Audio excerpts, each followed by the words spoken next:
I think you're right. And interesting enough, I mean, I belong very much to the sort of Fukuyama school, end of history. And, I believed also that, after the end of the Cold War, all of us would revert to liberal democracy, market economy, and globalization.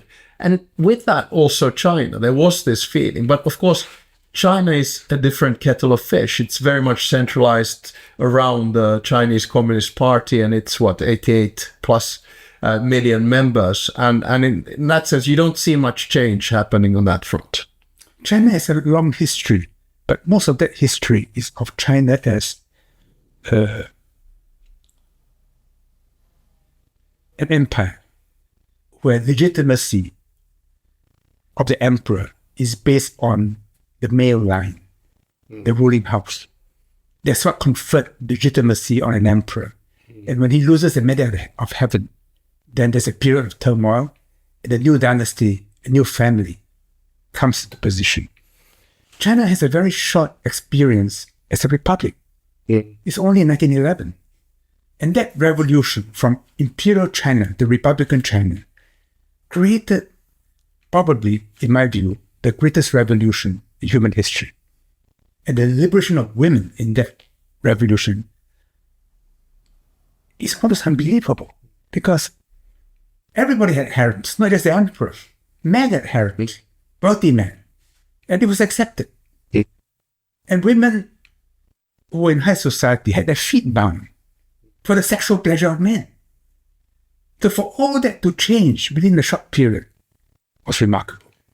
And among Asian women, if you compare Chinese women to Japanese, to Korean, to Indian, to Malay women, Chinese women are the most liberated.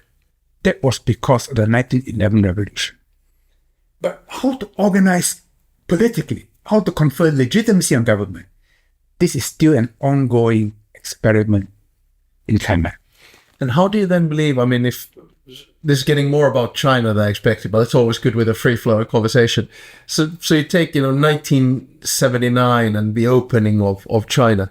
Do you see this continue? Because, of course, China has gone from rags to riches. I mean, you talk a lot about it yourself as well.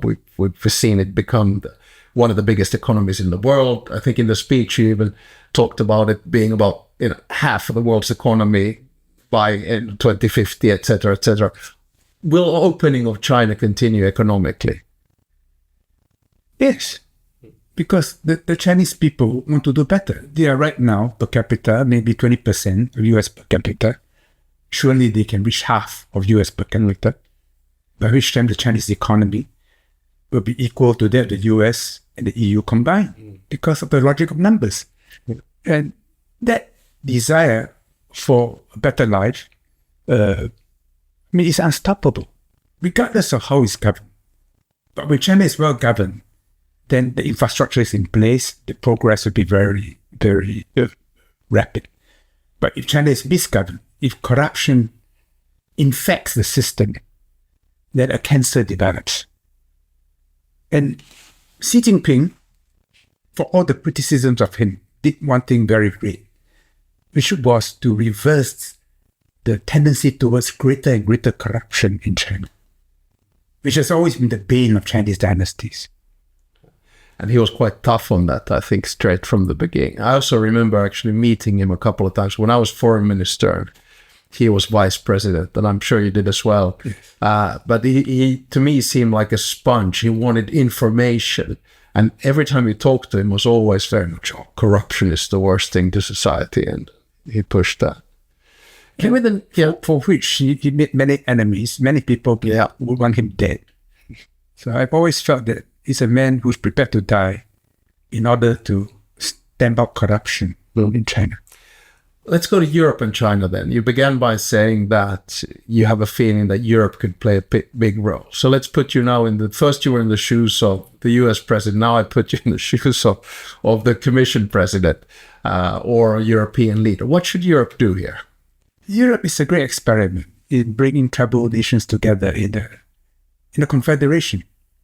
I was at the archives recently, and it was interesting seeing how the foundations of Europe were carefully put into place over many decades And these foundations lay the basis of a human experiment that despite differences of history, even of values, you can all come together, create meta-values, deal with each other as brothers and sisters. This is the European experiment, and if it succeeds, it sets an example for the world. I feel very proud in being a part of the School of Transnational Governance. This is a school to delve into, to improve the European experiment. And you invite foreigners to join you, to understand what Europe is trying to do. If Europe succeeds, it's a lesson for the entire world. You need the Western alliance with the Americans for a collective defense. But Europe has its own destiny from America, which is far away, which is surrounded by 2 oceans. I mean, Europe is complicated. At one end of Eurasia, it's always had its internal tensions. It is not an enemy of China. It's too far away. And China can never be an enemy of Europe. So what role does Europe play in the coming decades? In this titanic struggle between China and the US, if Europe maintains the balance, there'll be no war. The Americans cannot go into war with China with Europe not supporting it. It's a good point. China cannot go into war with America with Europe not supporting it. Yeah. But this requires a strategic view of Europe, not only geopolitically, but also historically. China may have been a very good civilization, but Europe in all its diversity is probably contributed more to human civilization than any other continent because of its diversity, its ceaseless internal struggle.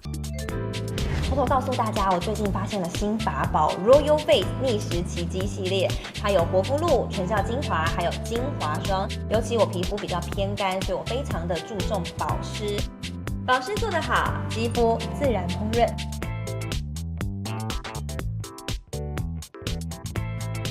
提亮肤色更年轻，抚平皱纹超有感，而且气色变好。用心保养，每天都更美一点。